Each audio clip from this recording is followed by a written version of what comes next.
How's it going, everybody? It's an absolutely beautiful fall day out there. There's enough of a breeze that you need a little bit of a heavier shirt. Um, it's a little crisp, just the way I like these days. I've been thinking a lot lately about healing, about manifestation, and about clarity. So one of the things that my wife and I often talk about as being a highlight in our lives is the opportunity that we have to gather with our community once a month for ceremony. And we did that this past weekend. And as I usually do, I got out there maybe about an hour beforehand, took some time to walk the yard and to pray a little bit, meditate, get things ready. And when I was out there, I was greeted by an absolutely piercing sunlight. And there wasn't a cloud in the sky. And with the pristine quality of the light and the openness of the sky, I knew that the intention for our ceremony would be clarity. Those of us who've grown up, had a challenging upbringing because we were raised in emotionally turbulent households, maybe with alcoholism or some other form of dysfunctionality. You know, often we pray for sanity, but the truth of the matter is we don't know what sanity is. Oftentimes, we've never really had a good example of it, and what examples we have had have sometimes been fleeting at best. But we do know what clarity is. It occurs every once in a while. We get to see our wound, get to see the motivations behind our triggers, get some insight as to why we act the way we do. One of the great privileges or blessings in my life over the past 20 or so years of my own healing, my own emotional recovery, is being made aware of the works of grandfather Joseph Rael, beautiful painted arrow.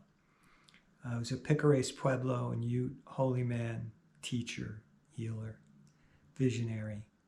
And I'd like to say at the outset that I don't make any claims to speak for grandfather or his family. That's not my reason for bringing this up.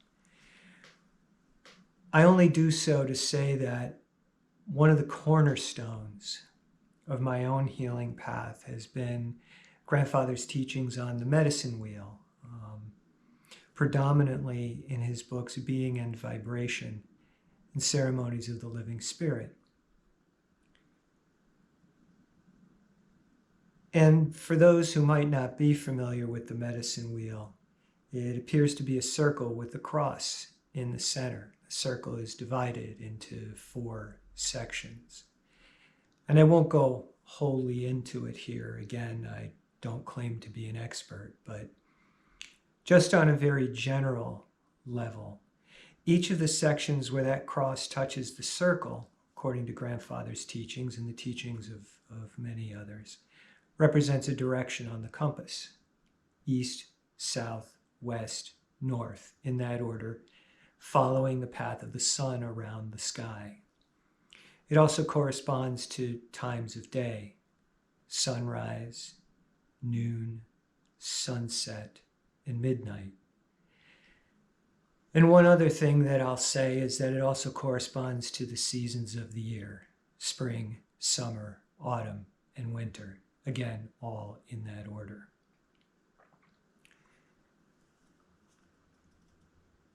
And it seems appropriate to be thinking about clarity here in this time of the autumn because, according to grandfather's teachings, autumn is the place of awareness on the medicine wheel. And another word for clarity is awareness. Being aware of one's own feelings, being aware of what goes on inside oneself. You know, the idea that what happens inside us affects the world at large is not new. There's an equation that one hears thrown around quite a bit, practical magic and so many spiritual paths and other practices. Energy follows intention. Form follows energy. And so it's the idea that this vision comes to us, which is correspondent to the East in Grandfather's teachings. And we apply energy or desire, which is the place of the heart. This corresponds to the South in Grandfather's teaching. Then the form occurs, the physical manifestation. It looms large in the world, which corresponds to the West in Grandfather's teachings. And then in the North, the results of that are felt, are received. And coming from an agricultural perspective, the seed is planted in the East, the garden is tended in the South, the harvest is brought in the West, and in the North we eat. There's a line in a Leonard Cohen song that says, "There is a crack in everything. That's how the light gets in." And as a direct result of our gathering this weekend and